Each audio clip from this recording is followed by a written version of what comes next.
friends, and welcome back to my channel. I'm so excited that you are here. We're about to talk about how I lost 25 pounds within like 4 or 5 months of going gluten-free. What the heck? Yes, I lost 25 pounds. I have been gluten-free for over 2 years now. It has been a crazy journey. It has had its ups and downs, and I am here to talk to you about it. I also want to give you some signs about gluten intolerance and the things that may come up if you become gluten intolerant, those kind of things. So if you're ready for this video, go ahead and subscribe to my channel to see more just like it, and let's get into the video.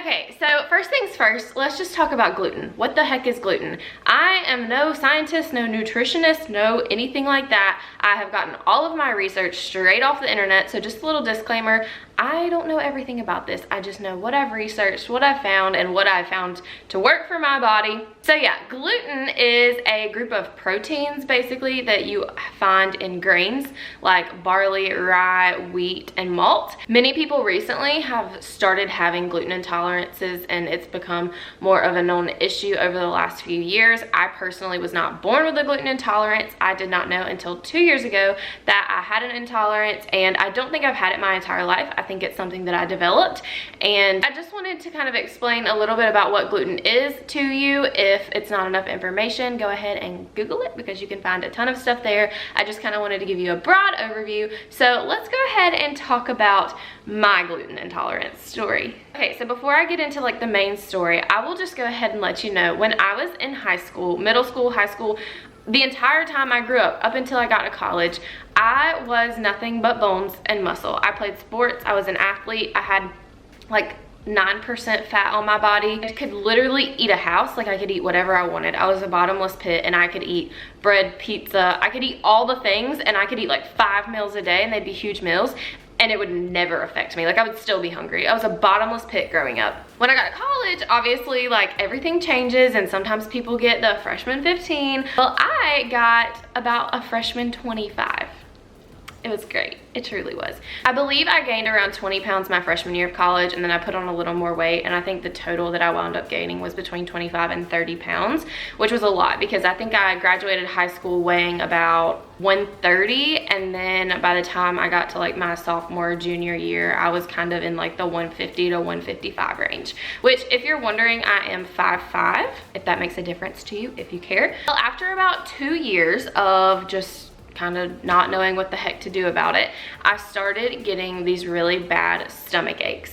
And literally every time I would eat, it was like I would have a stomach ache, whether it was salad or pasta or casserole or whatever it was, it would make my stomach hurt. And I didn't realize that my stomach was hurting. I just thought I was over full, and basically I just thought that that was how you were supposed to feel after you eat. I got used to feeling that way. So about February of 2018, I started really noticing the fact that like I could not eat my food, and I would literally have like 3 bites at a meal, and I would feel so full, and my stomach would hurt so bad that I literally couldn't eat. And I would feel bad because we would go to dinner with family or with friends, and for instance, like Hunter's family would sometimes pay for my meal, and I literally wouldn't eat, and I would feel so bad because my entire life I'd always eaten all my food and I'd never left anything on my plate, and all of a sudden I literally couldn't eat 3 bites without my stomach hurting so bad. So after realizing that in February of 2018, I really started to like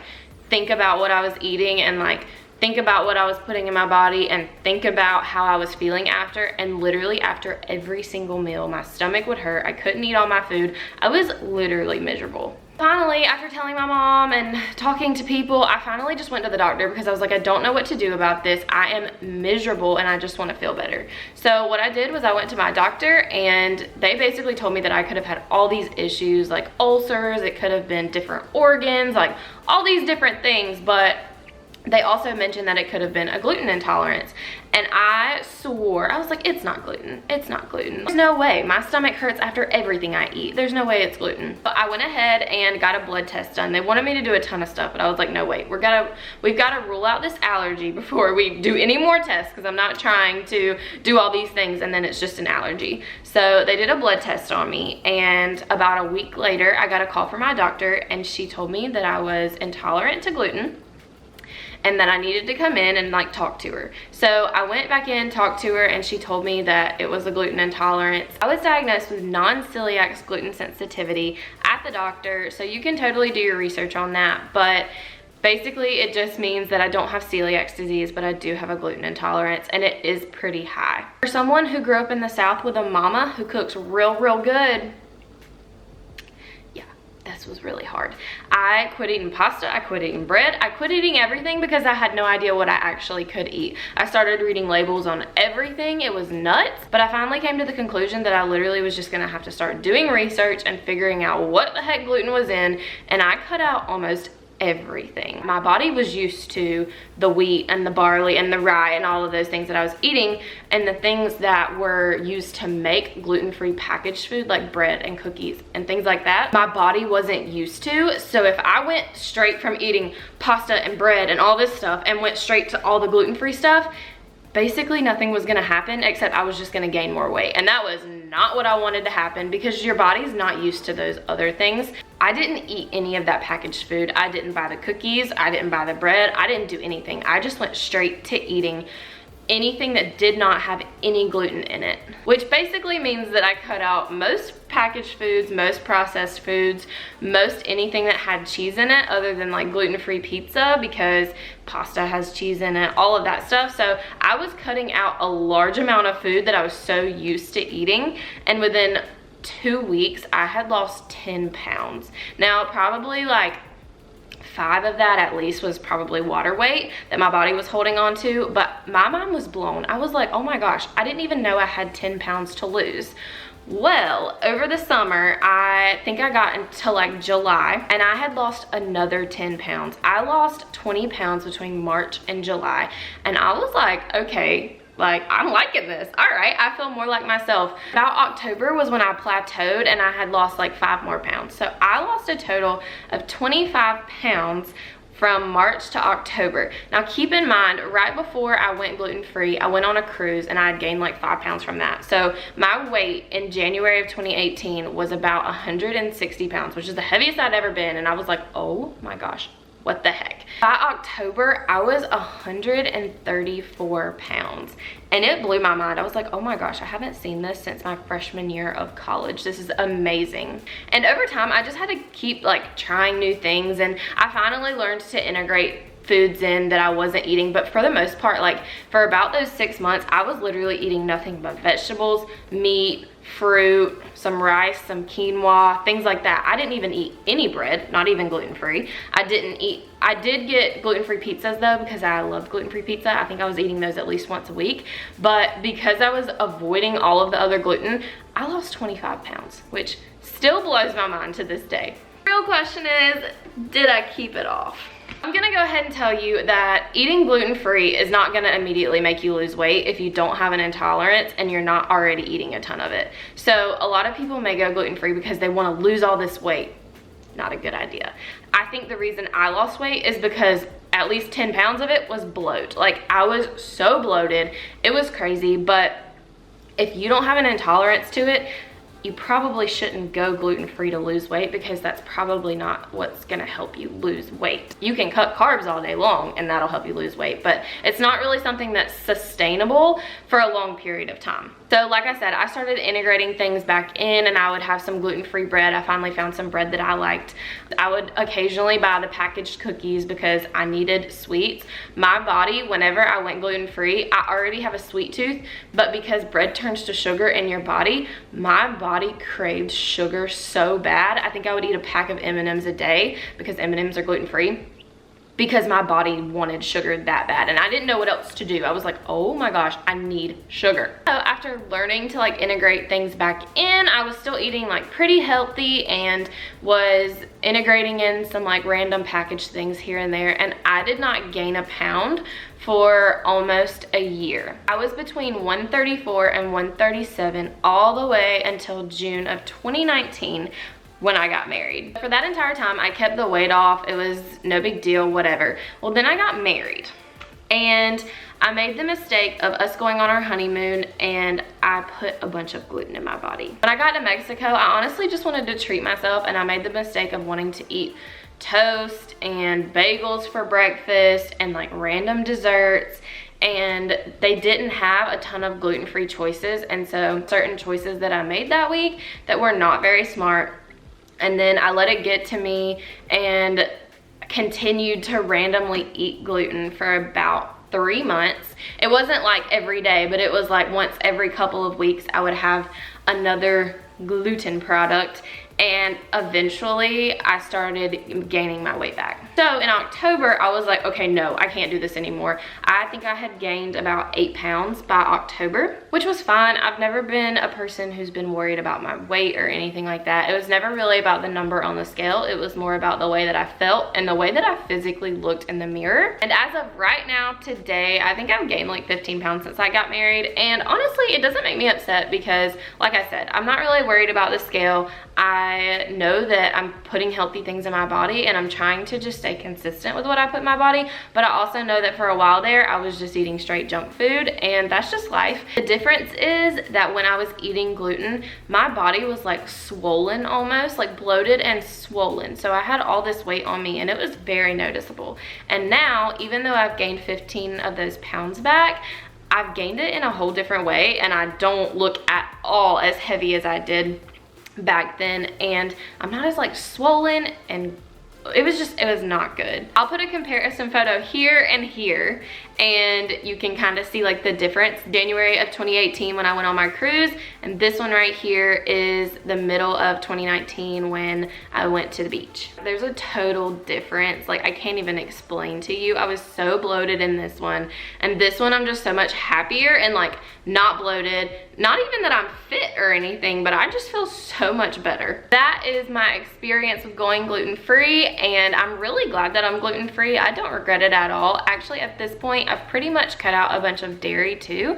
I still love chocolate and I still love cheese. So probably not getting rid of those things anytime soon, but I've realized that with a gluten intolerance, other things start to hurt your stomach as well, because you can do your research on this, but gluten breaks down certain things in your intestines that your body needs to be able to digest food, and now my digestive system is not great, and there's just like a lot of things that come along with gluten intolerance. So with all of that being said, let's talk about some signs that your body gives you if you might be gluten intolerant. I'm only going to talk about my personal signs that I dealt with for those few months before I went to the doctor, and the things that I really became aware of, and then I'm just going to mention a few that other people have had experiences with, other things that I've researched that people have had as signs of gluten intolerance.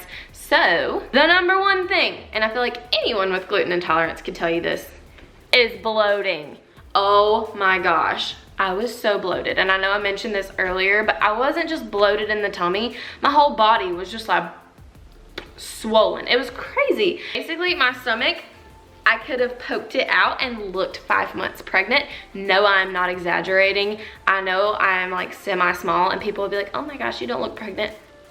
No, really. Like, when you're bloated and you have a sensitivity to something like that, you literally look pregnant. You can poke your belly out to look like you're about 5 months pregnant. It's crazy. The second thing that I noticed, and I'm gonna use this in very light terms, was my elimination or bowel movements. We'll put it that way. And basically, different people's bodies react differently to gluten. So depending on how your body reacts to it is depending on what your bowel movements are gonna do. But let's just say they're not pleasant, they're not usual. Some people still eating gluten could go 3 days without using the bathroom because they're constipated, versus someone who goes way more often than they should and it's not very solid. TMI, but it comes along with gluten sensitivity, and that's what you're here watching.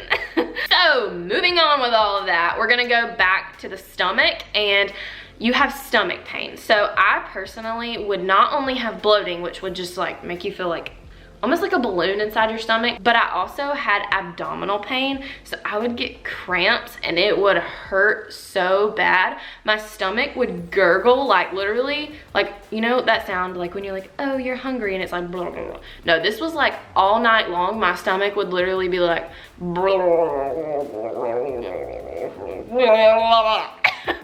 It was so bad and it hurt, and I would get cramps. And basically that was like the pre to the bowel movement, and it was just, it was a lot. It was a lot. It was gross, and it's not fun. And basically you feel like you're dying. And the last one that I mainly had was major brain fog. And this one is kind of one of those things that you really have to pay attention to it. But when I was still eating gluten, before I went gluten-free, I would literally sit at my desk at work and just be like I was almost like a zombie. And I didn't realize until afterward that was happening, because I would literally sit at work and I just had no desire to think, and I couldn't like remember things, and I couldn't like concentrate. It was crazy. I would literally just sit there almost in like a fog and literally just be like a zombie and be like what the heck. So brain fog is a big one, and it's not really something that you notice during, because you get so used to it. Like, you just think that's the way your brain works, and you honestly just think you're like really forgetful and can't concentrate on anything, and you just suck at life. But once I went gluten-free, I started to realize that I could think more clearly, and if I ever tested it and was like, oh, I'm gonna eat this brownie tonight, it literally immediately almost makes you feel like you're drunk in a way. Like, brain fog feels like drunk almost when you eat gluten. I don't know how to explain it in any other way other than like when I eat it, it's just like and it was awful. And now I don't really deal with that. I'm already like kind of a forgetful person, and I don't have the greatest memory just because my head's always all over the place. But it was never as bad as it was when I was eating gluten, because I would just be in a fog all the time. Like, my brain just would not work. So a few other ones that I have researched, and I didn't necessarily have these symptoms, but I know other people who've had these symptoms, or I've just done research and it's known to be a symptom of gluten sensitivity, are headaches, skin problems, anxiety and depression, weight loss, which is actually kind of strange to me because I freaking gained a ton of weight from it and then lost weight after, anemia, and joint and muscle pain. So I just wanted to mention those as well. But girl, if you feel like you have a gluten sensitivity, please stop eating gluten. It will make your life so much better. I was miserable eating gluten, and I had no idea for the longest time. I don't know when I started to develop it, because I've eaten gluten my entire life. I don't know if it's just because when my metabolism slowed down, my body actually just started rejecting it. I have no flipping clue. And even though it hurt my heart, because I was like, how am I gonna give up mac and cheese? It was so worth it. And I'm not even kidding. I feel so much better to this day. I have been accidentally glutened many times, and it is not fun. So trust me when I say, even if you don't have a gluten sensitivity, you could have a dairy sensitivity or soy or something like that. You never know. So if you're having any stomach issues, I highly recommend going to see your doctor, talking to them about it, see what they say, and get an allergy test done, because you never know what you could develop over time. So if you're feeling like crap, make yourself feel better. Go to the doctor. Trust me, you'll feel 1,000,000 times better. Even if you have to give up mac and cheese, it'll be okay, I promise. So anyways, that completes this video. Thank you so much for coming to talk to me all about my gluten experience. And I hope that you don't have gluten intolerance, because it's not very fun. But if you do, I promise it's not that bad. I found these delicious gluten-free Pillsbury cookies, and they're the best thing ever. So if you liked this video and you want me to make some like gluten-free recipes or something like that, go ahead and give it a like, because it really supports me. Give me some ideas in the comments if you are interested in more gluten videos. And go ahead and subscribe to my channel before you leave, so that way you can see my next video. Thank you so much for watching, and I will see you in the next one. Bye.